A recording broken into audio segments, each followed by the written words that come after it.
So today we go back to yeah, there's kind of a pattern here, although I'm not deliberately choosing to go from one neighboring country to another. I really don't choose films like this usually, but it's easier to find movies with subtitles, which is why I'm watching these kind of ones right now, since it's just harder to find anything else as easily, because English movies don't normally automatically have subtitles, so it's just easy. It's not impossible, obviously, to get English movies with subtitles, but just, you know, um, anyway, yeah. So it's and yes, the titles are very similar, unfortunately. This is Japanese now, so we're back to As It Happens. It's also a series, and it's about the same length, although it disguises the amount of episodes. It's supposed to have 6 episodes, but each episode 50 minutes, so it's really could easily be 12 episodes if they were 20 minutes each. So basically, yeah, along the same type of as um, as that stock that I watched recently. I think that this isn't as I don't know. Sometimes that stock seemed frivolous. Well, the last episode certainly was very much so. Most others were, but this one doesn't seem like it is. It's called Dying Ai. Now I'm hoping, because I got a glimpse of some sort of surgery. I'm hoping that's it's not full of that, and I really don't watch horror or any type of genre for that really. Surgery isn't something I'd ever do. Um, but anyway, hopefully it's still interesting, you know. With regards to the narrative itself, that's all it matters. Ultimately, you know. I'm assuming it will be bloody. Like literally, I I went to two random spots just to check whether it has subs and such, and it had blood in both spots. So I'm assuming, yeah. But otherwise, I mean, I hope that it's as I say. Anyway, let's begin. And it's by, instead of TV Tokyo, like that stuff was. It's by or produced by this organization. I think it's an organization called Wow, which is a strange word, but I normally associate with anime as well, and now it's just like TV Tokyo. It's going to be live action, I suppose. But yeah, and yeah, as it happens, so it's weirdly a pattern as well. So obviously, I'm not well. I mean, I might have you know, yesterday's film cello was named after a musical instrument, so I suppose in that sense, yeah. But yeah, as it happens, it's oh, it has classical music, isn't it? I forgot which exactly. I quite liked that tune. So yesterday it was a cello, now it's a piano, and the one previously had something else, didn't it? I forgot. Yeah, that pub is pretty cool, by the way. It's those huge screens that depicted the skyline. Yeah, it's an interesting thing to do. I don't get why some things happen. I mean, it seems like such a nice atmosphere and friendly chatter, and yet then I don't get it. But why? It makes no sense. Well, alright, I suppose it makes sense, but It's all so random and so strange. I suppose ultimately, though, cycling in the rain isn't quite the most wise thing one can do. Cameras keep being pointed at, or rather, point of view of cameras keeps being moved to. So one assumes that cameras have quite a crucial aspect in this series. That either someone is monitoring this person using them, or something even more abstract than that, I suppose. And it's kind of funny, even though it's meant to be a tense moment, that suddenly he starts remembering his other past misdeeds, presumably more intentional misdeeds rather than an accident. Uh, yeah, and also when his current girlfriend looks in the mirror, I'm not entirely sure why the reflection stays there for a bit. Is that supposed to indicate that they're lagging a bit or something? I mean, his brain seems to be lagging, but hers too. I don't know. I'm not sure. By the way, polycrolol is an anti-acid, right? Didn't realize one could use it to. Yeah, it's I guess everything good, but yeah, strange. Couldn't possibly happen that quickly, so could it? It happened within seconds. Yeah. Maybe because it was a dream. I don't know. But sure, it needs time to be digested. By the way, I like the music that plays in the pub. It sounds so jazzy and such. Um, by the way, the one thing that he misses telling him is a very relevant aspect to him. The fact that he was using his car. He just missed it. He knew that. He mentioned before, but he missed it. Not sure if purposefully, or maybe the other one seems to know something at least. Hmm.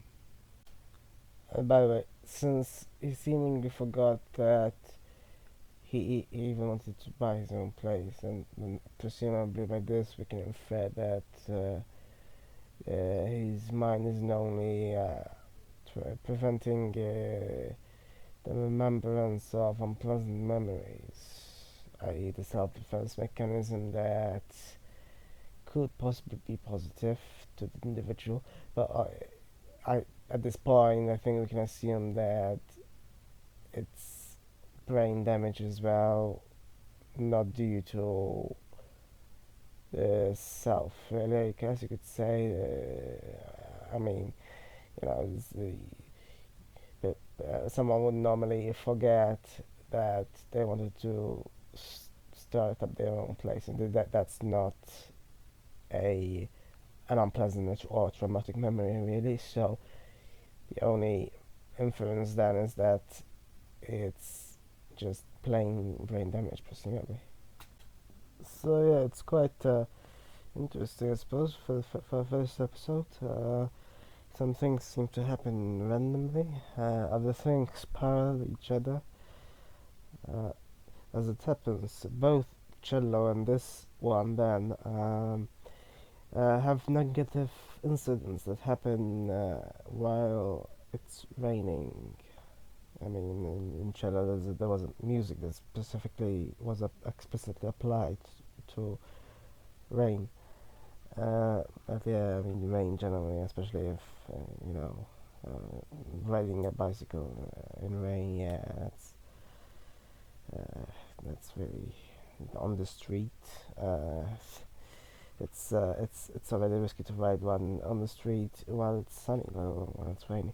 Anyway, yeah, interesting. It has quite a jazzy atmosphere, as mentioned. Yeah, I'll go to episode 2 now. Oh, um, in the second one, the proprietor says that she has no sense of presence, but what does having a sense of presence mean exactly? You just guess if someone makes a lot of noise, talks loudly, then that's a sense of presence. But is that really less threatening than going on quietly? I suppose it is it? I'm not quite sure how. By the way, the two pubs are quite different, and yet they have a similar sort of atmosphere, but the light makes quite a lot of difference, doesn't it? So, in one it's sort of red, and not quite red, though, more, well, sort of, I don't know, one could call it the neutral sort of lighting. The other one is definitely blue, so it makes quite a lot of difference. And there was a salary in Deadstock as well, wasn't there? Is salary such a common name? By the way, I'm not sure if it's just some sort of illusion, but this Minai looks like Ruriko, right? I mean, she says she's Ruriko, but I mean, she doesn't look like a ghost, but she looks like her. Also, with regards to Narumi, is that does that voice affect it or what? I cannot decide. Sometimes she seems to go lower, but mostly she's quite high pitched. In that sense, she seems to put on a facade. So I guess that wouldn't be too far fetched for the voice to also be affected. Uh, hmm. Also, the text message wasn't translated. It's very annoying when that happens. All I could see, understand is numbers. I really need to learn kanji or katakana, whatever it is. By the way, that old guy, uh, the old owner, he really sleeps around a lot, doesn't he? I mean, the proprietor is kind of his age, I suppose, as well, but yeah, he really does seem to hang around a lot. Kind of like the other younger bartender, I suppose, but uh, not totally of his own willing, I suppose. Also, in the third episode, at one point, it plays with perspective as well, just like it did before, like zooming in from behind and such. But this time it did with a different person. So I suppose that happened because it wanted you to wanted viewers to think that it's another person, and suddenly it's not. I mean, obviously it's still sort of the same sort of background zooming in, but it's not the person that one would be preconceived to think it is. But they smoke a chimney, don't they? All of them. They just keep smoking and smoking. I think they smoke more than they drink, although they drink quite a lot as well. But by the way, it's kind of funny that she transforms her eyes just suddenly sometimes, and nobody ever mentions it somehow. It's like, I'm a cat suddenly, and yeah, no, it's all normal. It's so normal. Come on, I mean, she should really have, she should really mention it. No, I mean, but what was it? I with the trick. I trick with the eye. That is. Also, I'm assuming since there's something to do with the eyes in the mannequins as well, that I'm not sure if that's supposed to be symbolic or literal, or if there's some sort of plot behind necessarily, or simply metaphorical, since her husband was a mannequin maker.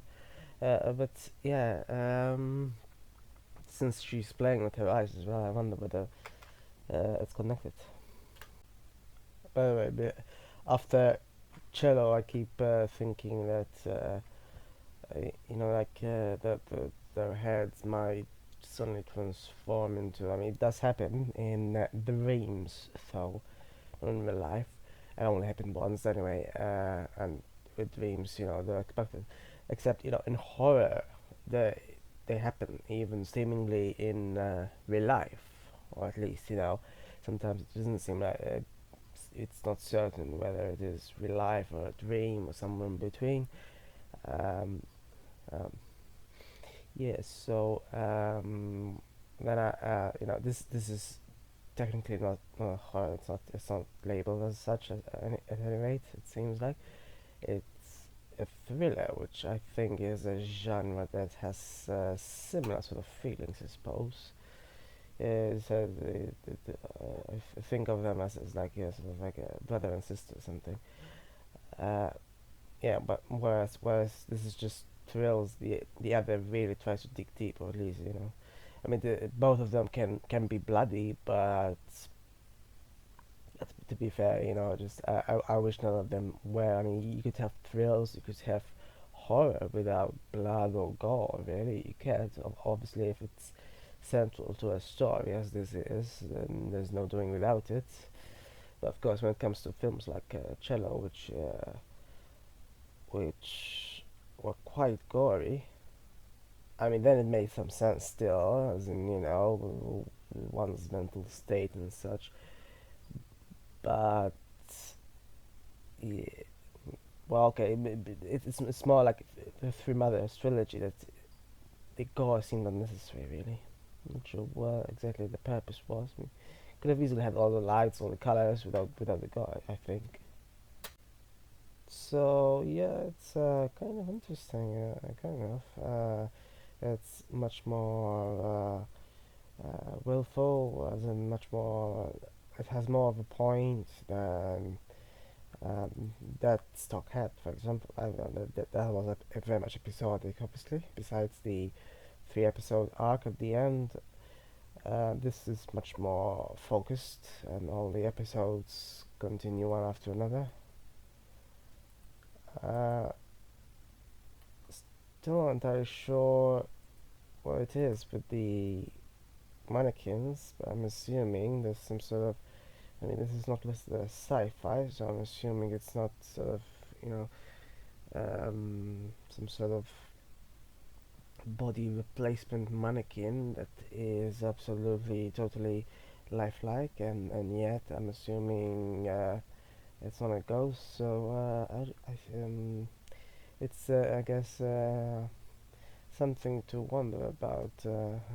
Obviously, after the third episode, we still don't know what mm, uh, what item it is they were talking about at the end. I'm assuming so the item was something to do with that hole, I suppose. But still, I have no idea. I mean, and why she needed to. Yeah, they're both in quite a state, though. Yeah, they uh, uh, so it's quite strange. I mean, watching this after Cello, that was much more obviously revenge driven. But this is seemingly turning out to be like that as well. It does seem to be something to do with revenge, but it's difficult when these accidents happen. I mean, it's not like they're willful, so revenge is sort of hopeless as well. Even it's it's not like they wanted some incident to happen. So,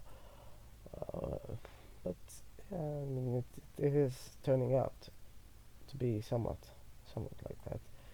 It's interesting nonetheless.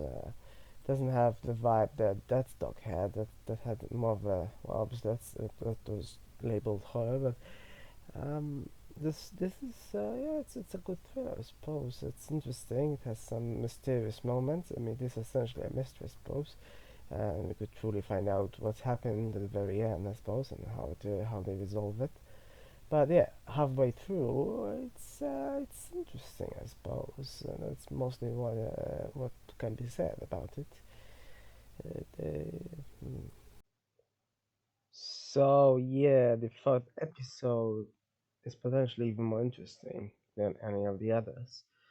It has this alchemical vibe. Alchemy isn't quite explicitly mentioned, but it really does. I mean, I'm not sure how one could go from mannequins to real life, obviously.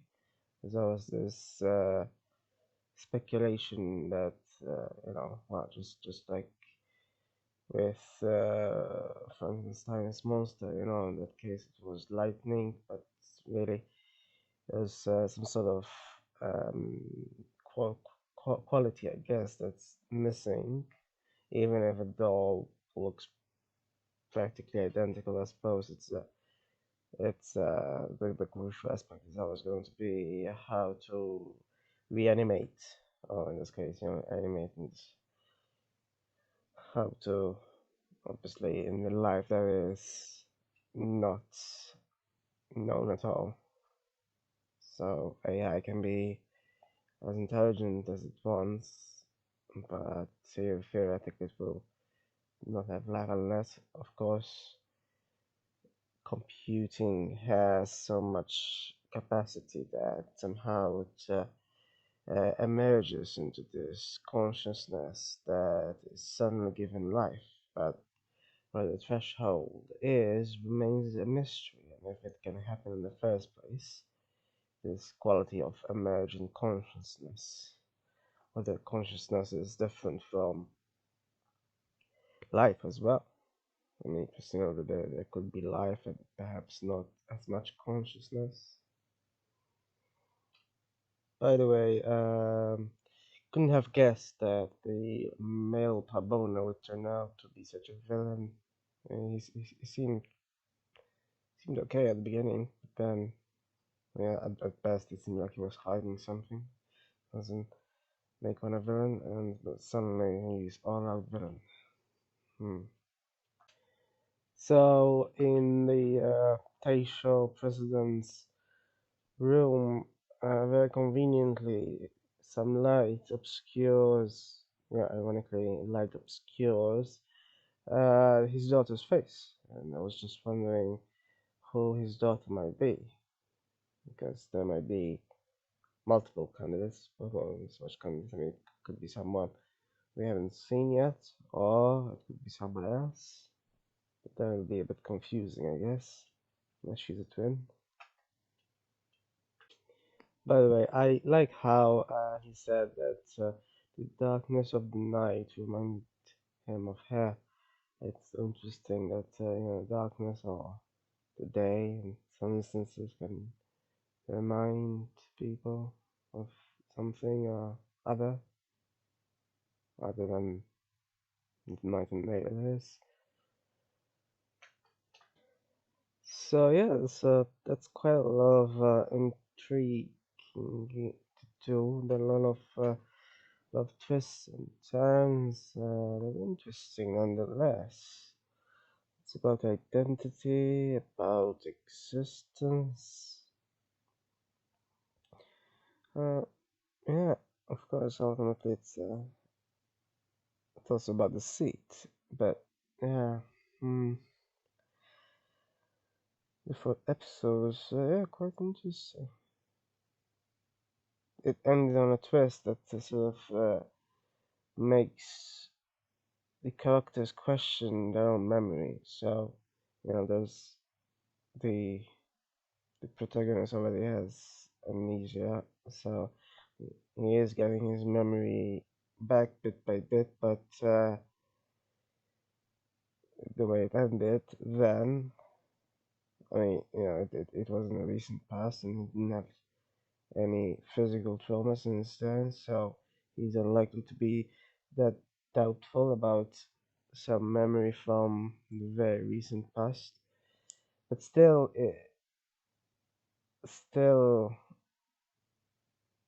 I guess if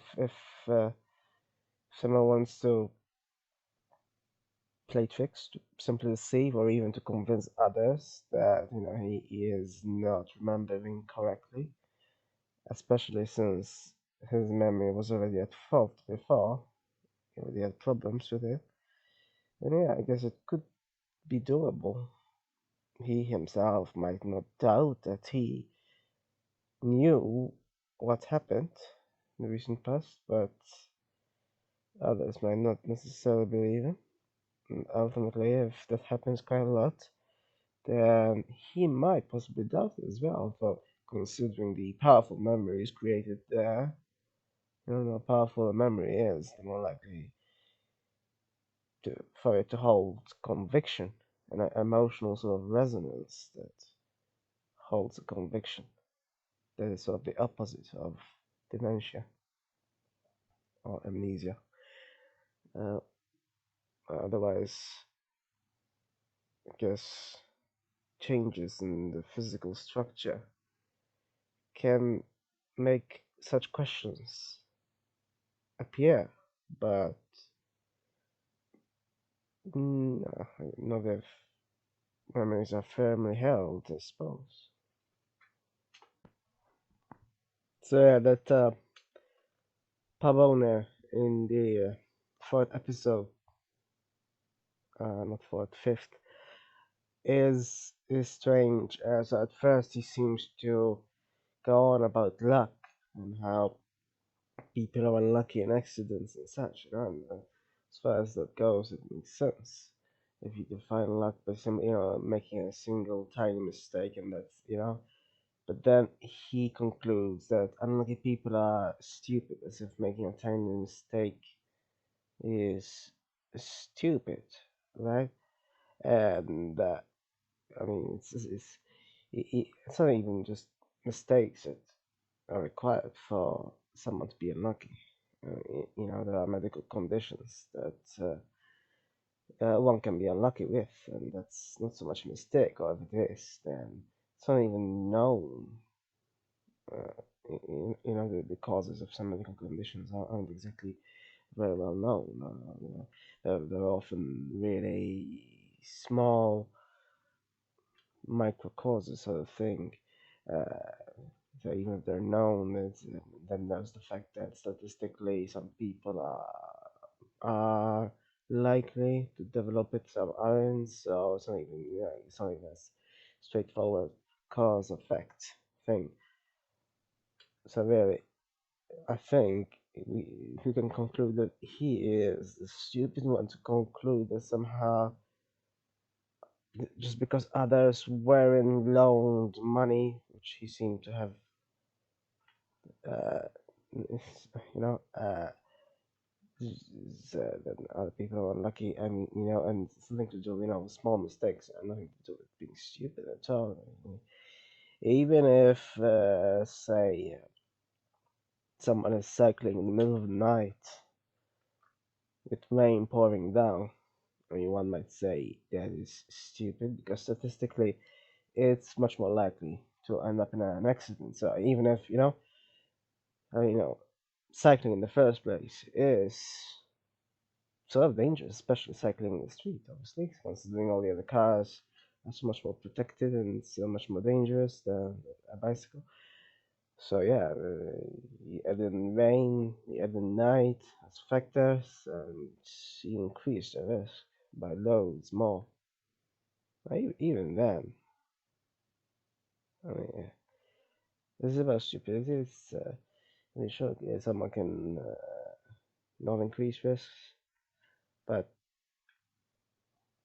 um, I mean, there could have been no cars. So they could have coordinated.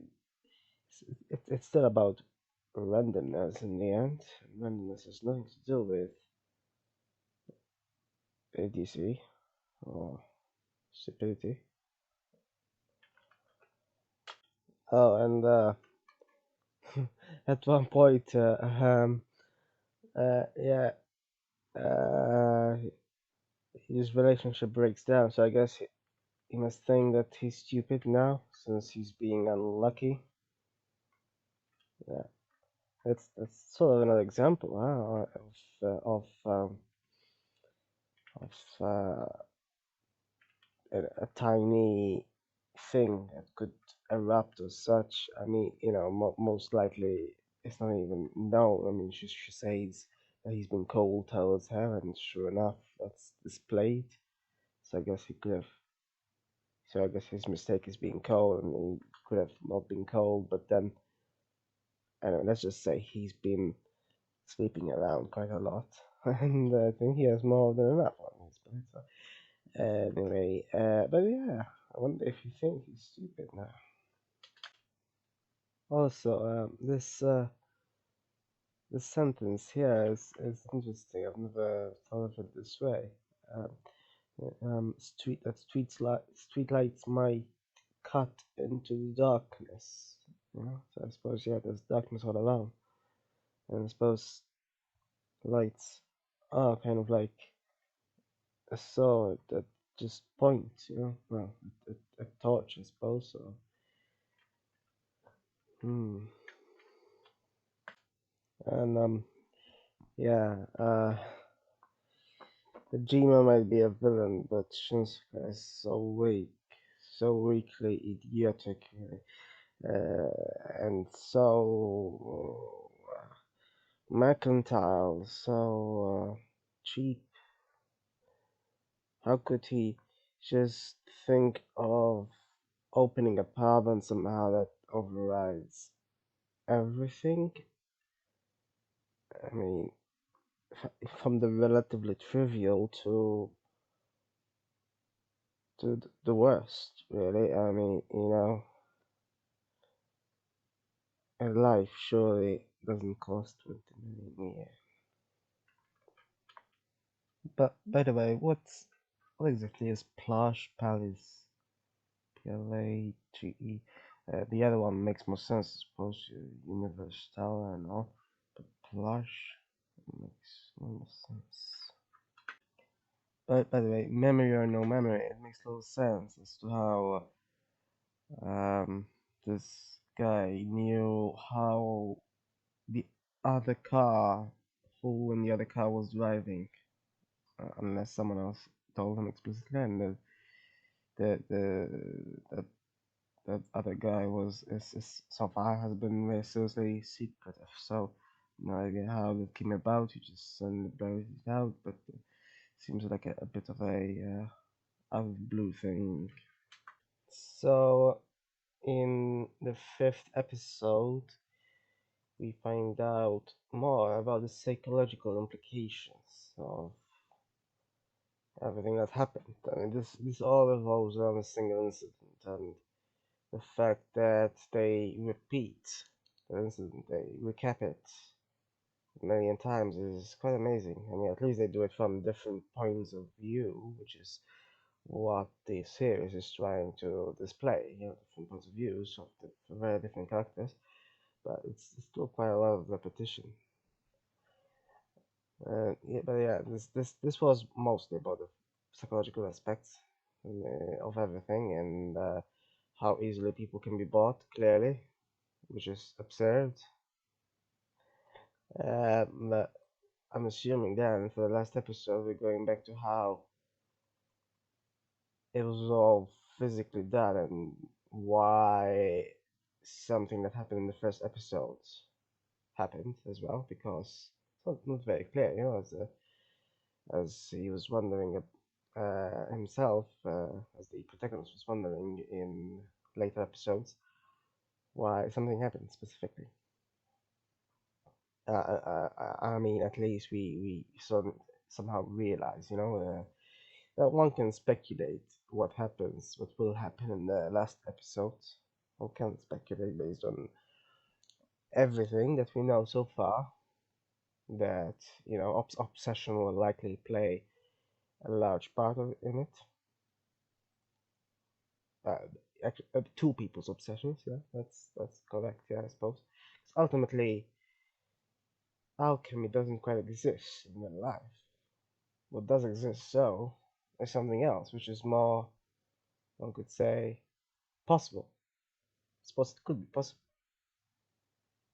whether one comes out of it as perfect as the series shows is another matter because it's quite some perfection. Obviously, when it comes to the psychological aspect, as covered in this fifth episode, then yes, that one would be willing, one would need to be willing to do something for them to do it. No amount of mannequins will really do that. Ultimately, though, I think the fact that the ones in the shop swivel their eyes doesn't mean much, I suppose. That's kind of like an artifact from horror films, I assume. Doesn't really mean much. I mean, if it was a horror film, maybe it would mean more in terms of narrative and why it happens, kind of like Pin, you know? And that's how Pin begins, and then how it ends shows why and such, because Pin is all about a mannequin as well. This is the Dying Guy is more about a mannequin maker rather than the mannequin itself. Obviously, with regards to the title itself, it's about the hypothetical capability that an eye might have to obsess someone, one might say. I mean, the fact that, well, I suppose the eyes do reflect light and such. So I suppose that could still have happened. But obviously, whether they have some inherent capability to influence the decision, the minds of other people, that's an entirely different matter. Obviously, realistically, though, uh, I mean, it's a powerful situation, and no matter how far away from an accident one might want to get physically, well, psychologically, it's another different matter, isn't it? For everyone. What was still not said, though, I assume will be tackled in the fifth episode, is how he um, got the amnesia in the first place. Because amnesia doesn't normally happen out of the blue, I assume. I mean, there must be some sort of brain damage or something, so physical trauma would be needed, one assumes. Because it didn't seem to have gotten traumatic within the accident itself, so I'm not very sure then how it was still tackled. Well, the last episode is likely all about the physicality, the aspect of physicality, which was tackled just a bit before, but also as mentioned, well, hopefully it will tie up all these knots and such. Well, as a thriller, it's been very highly focused on a single incident, as mentioned. Unlike, well, so, some up. I mean, that stock, for example, obviously wasn't. That was about variety of things, really. It was meandering all over, but I still very much liked it. I mean, I like this for its elegance as well. It shows a certain elegance. In a way, obsession can be elegant as well, but not quite. I guess then it depends on. Yeah. In the sixth episode, I like how they introduce it all using two different tunes, really. So the second one was the same one from the first episode. I'm still not sure what it's about. It's a familiar tune, but I'm not entirely sure what it is. I forgot the I'm not sure about the specific name to this. But the first one in the sixth episode, I think, is a piano rendition of Ave Maria as well, which I suppose parallels the cello from that film, although that is done with a cello, not a piano. I think it is at any rate. So that's Schubert's, I think. Um, so as usual, just like in the first episode as well, I like how also the fall of the mannequin is symbolic, right? Uh, yeah, Otherwise, yeah, same thing. So now we get his story.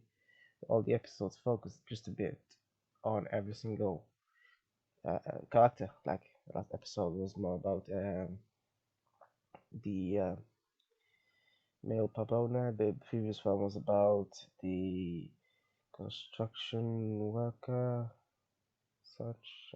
They all revolve around this single incident, of course, but they're all from different perspectives, which is interesting. Oh, interesting. By the way, it's kind of funny in the most intense situation when um, he closed the curtains as if the transparent curtains made any difference.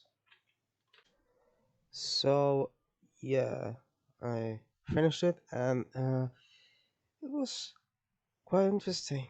It, it really was about, you know, essentially the butterfly effect and how chaos happens and the psychological along with physiological ramifications and how dominoes, I suppose, fall, you know, one pushing another and such. How from a flick of a lighter, many lives can change. From an idea one was thinking about, a conversation in a car, concentration is lost. Obviously, the rain doesn't help. The rain is very difficult to manage. It's one of those factors whether it actually works by chaos theory. So essentially, it is chaos manifest and rain more than anything, especially if it's at night. There is very little visibility. The only thing worse, I think, would be fog in terms of visibility, but rain includes sound as well to to the effect. So people, drivers and such, wouldn't be able to really very easily concentrate on where they're going. That's and then everything that happens. Greed was essentially there. At the end, thought I didn't understand why he seemed to have committed a crime. I mean, he was really the only one that's. I mean, the only crime I mean, if it is a crime, it would have been bribery. At least he seemed to want to be bribed, but the detective didn't even know about it anyway. He didn't even mention it, so I'm not sure exactly what he wanted him. He thought maybe he broke the suspension order or such. I'm assuming, but then broke what exactly? It's not specified at all. Well, it's not the point anyway. The only person who seemed to really not get any ramifications. I mean, she didn't do much, but she did do something that no one knows about at the end, apart from, I suppose, the male proprietor. Yeah, the proprietress, she did something that is. I mean, she didn't ultimately do what he did, but she still, uh, what she did is still really, well, it's aiding and abetting essentially. I suppose you could say. And no one knows about it at the end. I mean, he probably went insane anyway. But yeah, and interesting. They still didn't specify how he lost his memory in the first place, but I suppose it doesn't matter too much. I suppose it could be sudden or it could be gradual. I'm not sure. Yeah, interesting that he said that he wanted to remember and that there's his atonement for everything, even though essentially it wasn't his fault. But I suppose if you're there, then you're a factor, or you think you're a factor, just like she really, she really felt it. And it was interesting at any rate. It explored existentialism in a way, and identity and blame and guilt and Um, yeah, it's interesting to watch such series, I suppose. I'll continue at some point. I mean, it's yeah, it's only slightly. It's only it's not as it doesn't try to terrify people as much as horror does, but it's there thereabouts. It's not exactly horror. It's as straight as a thriller, but it was quite interesting. There were still quite a few deaths, so I guess it shows that with horror. Usually there are quite a few, and some were gory, but most were. I mean, the incident obviously was repeated quite a lot, and that's the thing. So at one point, it was repeated so many times that I sort of thought, I'll just focus on something else within the picture. Every different, so since it's repeated so many times, and basically the same thing. I mean, it might be from a different point of view, but then it ends up on the same image as well. So and then it focuses on a single image in this case the eye, which is the eye from the title, and it's quite an effective eye as well. It's kind of intriguing how the people seem to say the eye is having an effect, or eyes in this case have some sort of power over them, and yeah, it really does, doesn't it? When I first saw that in the first episode, um, it seemed to really be effective in terms of uh, at, at a subconscious level. So I mean, whereas with most horror, it's just so outwardly that it really makes a difference. As in, it's most isn't even realistic. So and like all the deaths in the Three Mothers trilogy. I mean, that they might possibly happen, but like falling into a gutter full of those horrible spiky things. I mean, if it happens, then you're seriously unlucky. Uh, but otherwise, whereas this, a car accident, I mean, it's much more likely to happen. So in a way, I suppose it's more effective in that sense. Just like people falling from up high. That could also happen. I mean, it's not as unlikely, at least, as falling into a gutter full of spiky things. So it is, and then eyes are even more effective usually, as in effective with an A. So they do sort of they transmit some sort of emotion. This is what happens to uh, the daughter of the construction company. So yeah, isn't it funny? So she was the daughter. So she could have just ignored it, just like the male proprietor did. He tried the best he could to ignore it until he couldn't. So he ignored any potential guilt, but she did the opposite, and she really went the whole hog in the opposite direction. Even though she could have ignored it and relished in money, clearly. I mean, the male proprietor seemed to have less, but I mean, he only owned the pub anyway, and seemed to have done that with loan money or something. Uh, and yet he tried his best to, as he said, he uses luck as a weapon. But what he really does is just ignore what I mean.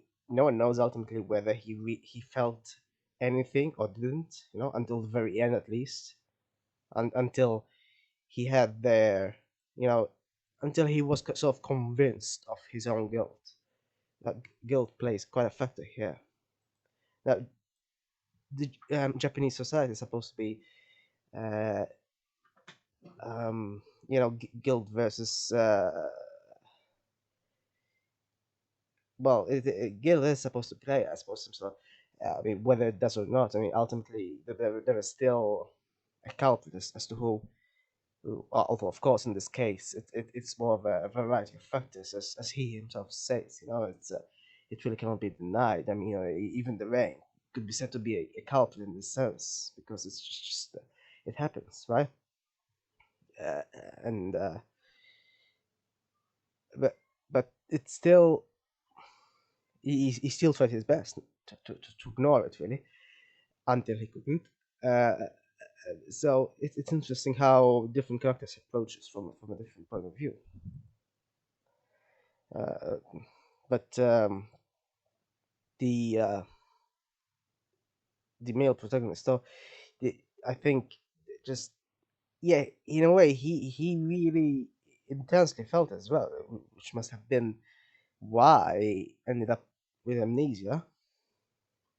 But whether that was really what should have happened in the first place wasn't quite there. So I mean, he had very little blame in it all. Like, he was practically merely present and really. So just shows, I mean, how different people react to this in different ways. Not really depending very much on what actually happens, right? I mean, if they all had sort of a share of the blame and they all acted appropriate to that share, then the shares would be very differently appropriated.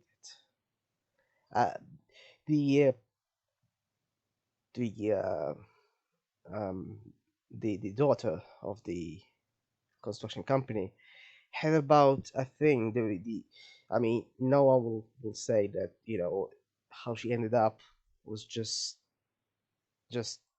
exactly as should be. I mean, she really went too far. She obsession or up totally overtook her.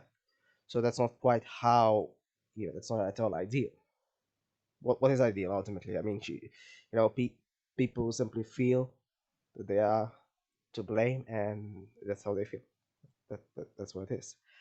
And ultimately, how people react to how they feel is, it does depend on whatever they, they really are not feeling. In a way, she did feel, I think, the closest.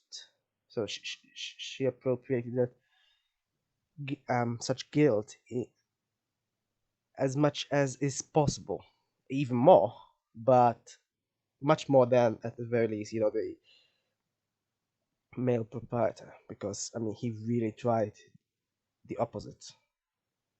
You could say at the end, he was physically trying to get rid of his memories until he couldn't even do that anymore. He couldn't physically do that anymore, and then symbolically he did what he did at the end, which is, I think that sort of parallels what is it called? The like ritual suicide. He didn't actually commit suicide, but it's sort of a parallel. I think because of what exactly and how it happened, and I suppose it is sort of a parallel. In the end, though, I think the protagonist had the most sensible approach to it all, as in how he ended up, but how he began. He began in a very different place, a place that wasn't appropriate to what happened. But he ended up okay, I suppose. Yeah, it's funny. In the end, no one talks about whether he still has all that wealth at the end. I suppose that's not really very relevant, but yeah. Um, so yeah, it's interesting. I mean, it really just you know shows how little wealth makes a difference, as in as to how people feel, whether they're happy, whether something happens as well. It's not like they have any control over what it didn't depend on what situation they were in or anything. Um, and yeah, the one thing is couldn't somehow predict why uh, the the lover of the one on the bicycle from the beginning, why he did what he did at the very end, even though it was very obvious why he did that. Yeah, I could predict what happened, from like episode, 5 to 6, but not quite why he did that. So, but it's quite obvious somehow, and I missed it, as in, I mean, the fact that people are individual, that's they cannot simply be replicated, just like dolls cannot be made to become alive, and even if someone alive looks identical, then you know they're still not them, and others will know it, even if they assume everything about them, even if they try to, you know, when they say, that someone can become body and soul, well, not really. I mean, soul doesn't quite exist anyway. It's more of a mental state, and mental state changes based on, well, however one feels like. So it's not like it's nothing static. Yeah, it's in a way, even though it had a lot of this sort of, it was in a way action packed. It was still thoughtful, or at least thought provoking, as one can say. Yeah, so interesting in a way, in this sense.